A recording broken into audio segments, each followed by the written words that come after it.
ሰላም ጤና ይስጥልኝ የታማኝ መረጃ ቻናል ተከታታዮች በየሰዓቱና በየዕለቱ የሚወጡ የተመረጡ አዲስ መረጃዎችን ጠቅለል አድርገን በሳቢ መልኩ የምናቀርብበት የመረጃ ሰዓታችን ላይ ደርሰናል። አብራችሁን ቆዩን።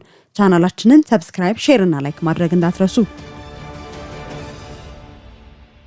የህወሓት አየር መቆጣጠሪያ ወድሟል። በቀጠለው የአየር ኃይል ነጥሎ የማጥቃት እርምጃ በመቀሌ ኩሃ አየር ኃይል ግቢ የሚገኘው በ8 ቢሊዮን 213 ሚሊዮን ብር እንደተገዛ የተገለጸው ጸረ ድሮን ራዳር ራሱን እንኳን ከድሮን ጥቃት መከላከል ተስኖ ከነቴክኒኩ ባለሙያዎችና ከታጣቂዎች ጋር በድሮን ጥቃት ወድሟል። በተመሳሳይ ከሻቢያ በኩል ገብተው በአፋርና ትግራይ አዋሳኝ አካባቢ የተከማቹ ከባባድ የጦር መሳሪያዎችም ከጥቅም ውጭ ሆነዋል። በቦታው የነበሩ የራዳር መሳሪያ ባለሙያና የህወሓት ታጣቂዎችም የእርምጃው ሰለባ መሆናቸው ታውቋል። በዚህ ኢላማውን በጠበቀ ስኬታማ የአየር እርምጃ ኮሎኔል ሙሉጌታ ገብረ ክርስቶስ የተባለ ከፍተኛ አመራር መቁሰሉና ለመሞት እያጣጣረ መሆኑ ታውቋል። ይህም የአየር ኃይሉ እርምጃ ንጹሃን ላይ ያነጣጠረ ነበር በሚል ሐሰተኛ ፕሮፓጋንዳ ሊሰራ የሚጣጠረውን የቡድኑን ዋሽንት የሚያጋለጥ ክስተት ነው። የድሮን ጥቃት ያስበረገገው የህወሓት ስብስብ በቀጣይ በአዲ ዳዕሮና መቀለ ሊያደርግ ያሰበውን ስብሰባ መሰረዙን አመራሩ ወደ ቢሮ እንዳይገባ ከገባም ቶሎ እንዲወጣ መመሪያ ማውረዱ ታውቋል። ከዚህም ጋር ተያይዞ እነ ፈትለወርቅ ገብረ እግዚአብሔር ከመቀሌ ከተማ ከንቲባ ጋር ባሳለፍነው ሳምንት የመለስ ዜናዊን ሙት ዓመት ለማክበር በመቀሌ ከተማ ፕላኔት ሆቴል የነበረውን ስብሰባ በስጋት አቋርጠው መሄዳቸው ተሰምቷል። ይህ በእንዲህ እንዳለ በጀነራል ሙዛይ መኮንን የሚመራውና በሱዳን መሽጎ የቆየው የጽንፈኛ ህወሓት አርሚ በጦር መሪው ላይ በግልጽ ተቃውሞ አሰምቷል። በስፍራው የሚገኘው ከ10 አለቃ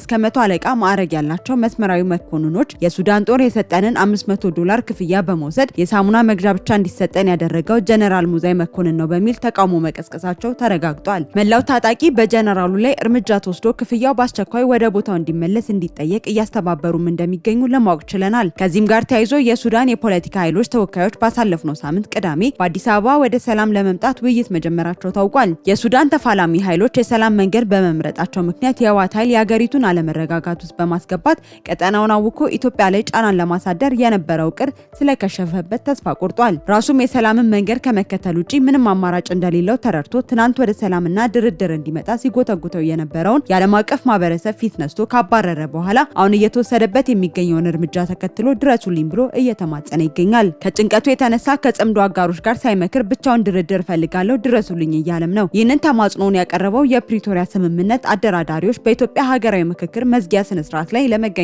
አዲስ አበባ በመጡበት ወቅት ነው። ከዚህም የምንረዳው ጽምዶና አባላቱ ቅርቃር ውስጥ መግባታቸውና ህወሓት ተስፋ መቁረጡን ነው። ወደ ቀጣይ ዜና ተሸጋገርን።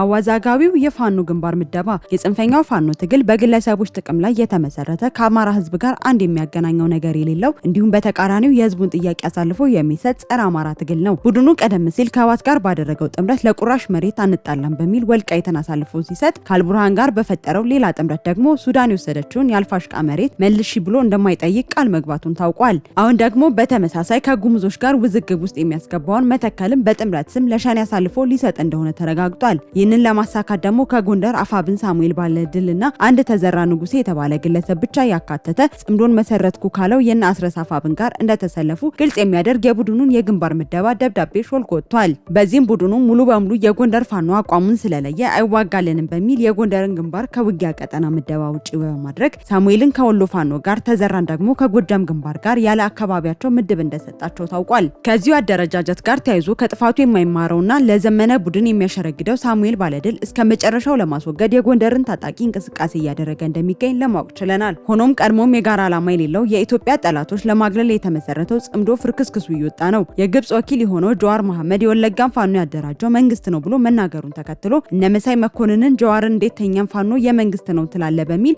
በይፋ እየተናገሩት ነው። ጀዋር የናስረስ ማረ ቡድን የወለጋ ቢዛሞ የኔ አደረጃጀት ነው ካለ ቡድኑ ለተከታታይ ዓመታት እንዲሁም ከሰሞኑ ብቻ በምስራቅ ወለጋ ንጹሃን ላይ ለፈጸመው ተደጋጋሚ ጥቃት እሱም ኃላፊነቱን ሊወስድ ይገባል ሲል ተናግሯል። በዚህም የተናደዱት የጽምዶ ልሳናት ካንተ ጋር የሚደረግ ትብብር ጥንቅር ብሎ ይቅር፣ ጨዋታውን ከማፍረሳቸውን በላይ የፖለቲካ ጠበብት እያሉ ሲያቆለጳጵሱት የኖሩትን ግለሰብ የፖለቲካ ፖሊዮ ልምሻ የያዘው ዲስኩራን በማለት ሲያዋርዱት እየታዘብን ነው። የጽንፈኛው ፋኖ እንቅስቃሴ በመቃወም አሁንም ድረስ በርካታ የቡድኑ ታጣቂዎች እጅ እየሰጡ ይገኛል። የጽንፈኛውን ፋኖ እንቅስቃሴ በመቃወም አሁንም ድረስ በርካታ የቡድኑ ታጣቂዎች እጅ እየሰጡ ይገኛል። ለአብነትም ለማንሳት ለማንሳት ያህል ከቀናቶች በፊት በሰሜን ጎንደር ዞን በየዳ ወረዳ በተከዜ፣ በበስቂያ፣ በጠዘም፣ በሰገነትና በሌሎች ጫካዎች ሲንቀሳቀሱ የነበሩት ታጣቂዎች የሰላም አማራጭን ተቀብለዋል። የሰላም ጥሪውን ከተቀበሉት መካከል በታጣቂዎች አደረጃጀት የብርጌድ አዛዥን ጨምሮ ሌሎች ታጣቂዎች ይገኙበታል። ታጣቂዎቹ የቡድንና የነፍስ ወከፍ ትጥቆችን ይዘው የሰላም አማራጭን ተቀብለዋል። ወደ ትክክለኛው መንገድ የመጡት ታጣቂዎች ቀደም ሲል ወደ ጫካ መውጣታቸው የተሳሳተ መንገድ እንደነበር ገልጸዋል። አሁን ላይ ሰላምን መምረጣቸው ትክክለኛ ውሳኔ መሆኑንና በጫካ የሚገኙ ሌሎች የታጠቁ አካላት ተመሳሳይ የሰላም አማራጭ ሊከተሉ እንደሚገባ ተናግረዋል። ወደ ቀጣይ ዜና ተሸጋገርን። ዜጎችን የጨረሰው የህወሓት የፖለቲካ ቁማር። ህገወጡ የህወሓት ቡድን ከተመሰረተበት ጊዜ አንስቶ ባለው የትግልና የስልጣን ጉዞ ውስጥ የሀገርን ብሔራዊ ጥቅም ከግልና ከቡድናዊ ዓላማ በታች በማድረግ በርካታ የፖለቲካና የጂኦፖለቲካ ሴራዎችን ሲፈጽም የቆየ ነው። ዛሬም በመሞቻው ሰዓት መቃብሩ ላይ ቆሞ ይህንኑ ተግባሩን አጠናክሮ በማስቀጠል ከታሪካዊ ጠላቶቻችን ጋር እየታተረ ይገኛል። ቡድኑ ስልጣኑን ለማስጠበቅ ሲል የትግራይን ህዝብ ዳግመኛ ለከፋ መከራ እየጣለው መሆኑ በግልጽ የሚታይ ጉዳይ ነው። የትግራይ ህዝብ ህወሓት በሚለኩሰው ጦርነት ከራብ ከሞትና ከስደት በስተቀር ያተረፈው አንዳችም ነገር የለም። ካለፈው ስህተቱ መማር የማይፈልገው ህወሓት ግን ዛሬም እንደ ልማዱ በንጹሃን ጉያ ተሸሽጎ የፖለቲካ ትርፍ እየፈለገ ይገኛል። አሁን ላይ እየወጡ ያሉ መረጃዎች እንደሚያሳዩት ጽንፈኛው ህወሓት በመኖሪያ ቤቶች አካባቢና ሰዎች የሚበዙበት ቦታ ላይ የጦር መሳሪያ ክምችትና እንቅስቃሴ እያደረገ ነው። ለህዝብ ምንም ርህራሄ የሌለው ስብስብ በከተሞችና በመንደሮች አካባቢ የጦር መሳሪያዎችን በማከማቸት ህዝቡን ከሚደርስበት የድሮን ጥቃት እንደ ሽፋን ሊጠቀምበት በንጹሃን ላይ ጉዳት ከደረሰም ለፕሮፓጋንዳ ፍጆታው ሊያውለው ማቀዱ ተረጋግጧል። በመሆኑም የክልሉ ህዝብ የሚወሰዱት እርምጃዎች እስኪጠናቀቁ ድረስ በጊዜያዊነት ከጊዜያዊ የጦር ዲፖች፣ ነባር ካምፖችና ታጣቂዎች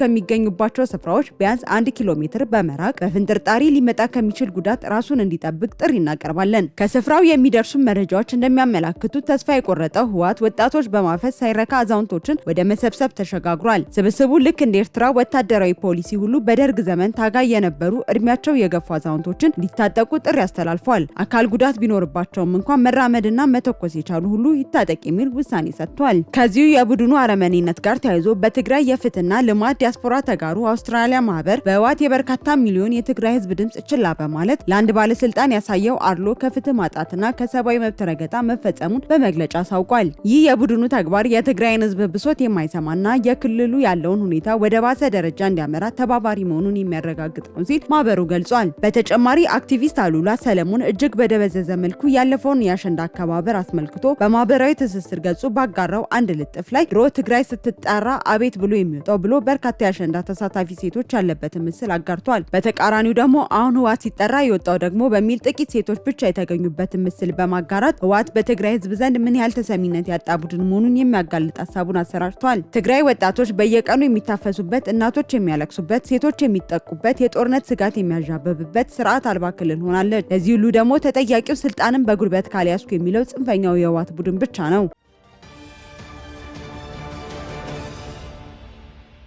ወደ ቀጣይ ዜና ተሸጋገርን። ኢትዮጵያ አሸንፋለች። የኢትዮጵያ ሀገራዊ ምክክር ጉባኤ የማጠቃለያ መርሃ ግብር በአዲስ ዓለም አቀፍ ኮንቬንሽን ማዕከል ባሳለፍነው ሳምንት ቅዳሜ ተካሂዷል። ከሐምሌ 8 ቀን 2018 ዓ.ም አንስቶ ሲካሄድ የቆየው የኢትዮጵያ ሀገራዊ ምክክር ጉባኤ የተሳካ ምክክር በማካሄድ ኢትዮጵያ ያሸነፈችበት ነው። በምክክሩ አጠቃላይ ሂደትም ኢትዮጵያ ከራሷ አልፋ ለመላ አፍሪካውያን ምሳሌ የሚሆን ስራ አከናውናበታለች። ዋና ኮሚሽነር ፕሮፌሰር መስፍን አርአያ የሀገራዊ ምክክር ጉባኤውን ማጠናቀቂያ አስመልክቶ ባደረጉት ንግግር የኢትዮጵያን ችግሮች ለመፍታት ብቸኛው መንገድ ምክክር መሆኑን አንስተዋል። የሁሉም ዜጋ ወኪል 4000 ተመካካሪዎች ላለፉት 46 ቀናት በ8 አበይት አጀንዳዎች ላይ ሲመክሩ መቆየታቸውን አስታውሰዋል። የኢትዮጵያ ዋናው ታሪኳ የምክክር ጉባኤም የኔነት ሳይሆን የኛነት የጋራ ራዕይ ጎልቶ የወጣበትና ኢትዮጵያውያን አንድነታቸውን አጉልተው ያሳዩበት መሆኑ ተገልጿል። ምክክር በአንድ ጀንበር ተጀምሮ የሚያልቅ ሂደት አይደለም ያሉት ዋና ኮሚሽነሩ በጉባኤው የተለያዩ አጀንዳዎችና ውሳኔዎች በቀጣይ በክልሎችና ከተማ አስተዳደሮች እንደሚቀጥሉ አስታውቀዋል። የማጠቃለያ መርሃ ግብሩ ላይ የተገኙት የኬንያ የቀድሞ ፕሬዝዳንት ኡሁሩ ኬንያታ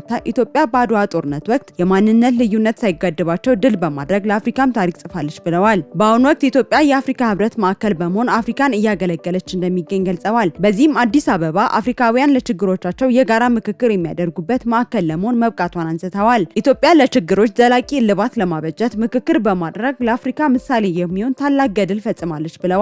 አፍሪካን ለሚገጥሟት ችግሮች የሰለጠነ አካሄድና ምክክር ቅድሚያ ቅድሚያ ሊሰጣቸው የሚገባ ጉዳይ መሆኑን ተናግረዋል። በዚህ ረገድ ኢትዮጵያ አንድ እርምጃ በመራመድ አርአያነት ያለው ስራ ማከናወኗን እንደቻለች ተናግረዋል። ኢትዮጵያ ምክክር በማድረግ ሰላምን መርጣለች። ይህ ደግሞ ለኢትዮጵያ ብቻ ሳይሆን ለጎረቤትና ለቀጠናውም ትልቅ ትሩፋት እንደሆነ አብራርተዋል። ኢትዮጵያውያን ያጠናቀቁት የምክክር ጉባኤ ለቀጣዩ ትውልድ የተሻለች ሀገር ለማስረከብ በሚደረገው ጥረት አይነተኛ ሚና እንደሚኖረው ኡሁሩ ኬንያታ ተናግረዋል። በተጨማሪ ኢትዮጵያ የሀገራዊ ምክክር ለአፍሪካ የሰላም ግንባታና የግጭት አፈታት ምሳሌ የሚሆን መሆኑን የናይጄሪያ የቀድሞ ፕሬዝዳንትና የአፍሪካ ህብረት የአፍሪካ ቀንድ ልዩ መልእክተኛ ኦሉሴጉን ኦባሳንጆ ገልጸዋል። ዘላቂ ሰላምና ሀገራዊ መግባባትን ለማምጣት ከምክክር ውጪ የተሻለ አማራጭ የለም ያሉት ኦሉሴጉን ኦባሳንጆ የኢትዮጵያውያን ምክክር መርህ ሀሳቦችን ዘላቂ ሀገር ግንባታ መሰረት ናቸው ብለዋል። የኢትዮጵያውያን ሀገራዊ ምክክር ጉባኤ በስኬት በመጠናቀቁ አካታችና ሁሉን አሳታፊ ምክክር ማካሄዱም ለአፍሪካ ምሳሌ የሚሆን የጋራ መግባባት ተግባር ነው ብለዋል። የኢትዮጵያ የምክክር ጉባኤም ሰላምን በማስፈን ልማትና ብልጽግናን ለማረጋገጥ መሰረት እንደሚሆን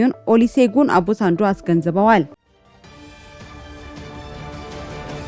የዛሬው መረጃዎቻችን እነዚህን ይመስላሉ። በቀጣይ ወቅታዊ ታማኝ መረጃዎች እንዲደርሷችሁ ቻናላችንን ሰብስክራይብ ማድረግ እንዳትረሱ።